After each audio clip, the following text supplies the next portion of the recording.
I'm Jaylee Pope on the Rural Radio Network here at the World Pork Expo. I'm joined by Mason Springer from Kansas, one of the finalists for the Young Pork Advocates Issues Meet. Mason, why don't you tell us a little bit about your background and involvement in the ag industry?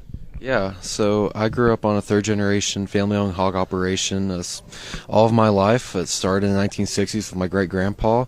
Started from scratch, and now we're at about 3,500 sows, and we market around 90,000 market hogs annually in southeast Kansas, about 2 hours north of Tulsa. And we're one of the only hog producers in that area, but we're also one of the biggest in the state as well.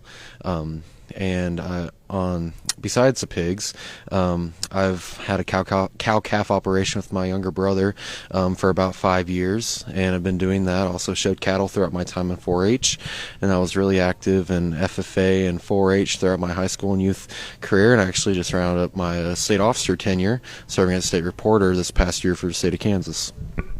Awesome. And so obviously you have a very extensive background in the ag industry. So how did that influence your decision to come to World Pork Expo and participate in the Ag Issues Meet?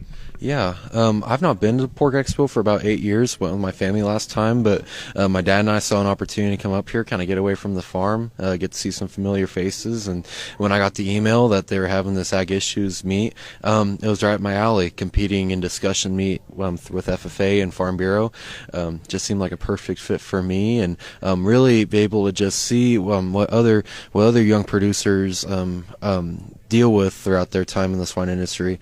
And it's been really fun to get to know their experiences and get some of their insight of what they think the hog industry is going to look like moving forward. So a little behind the scenes look, what did it look like for you preparing for this meet, and also some things that you learned along the way? Yeah, well, connections go a long way for me. Ultimately, MPPC kind of lines out a lot of the policies and questions, answers to the questions that we were discussing this last 2 days.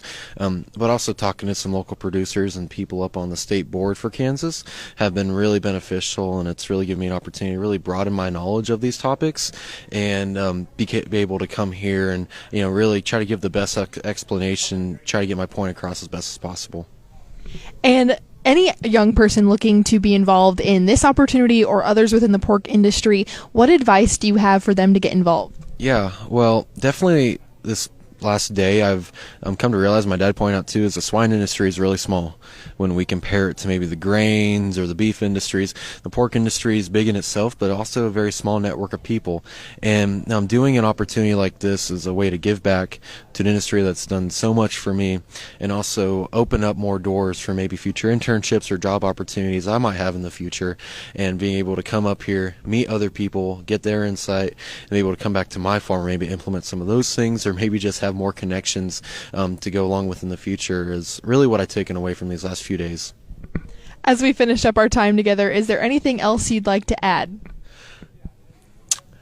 I mean, just stay active and try to get involved as much as possible. I've been telling people that through my time at 4-H, FFA, and now I can say here at the World Pork Expo. Connections go a long way, meet people, and it'll all go up from there.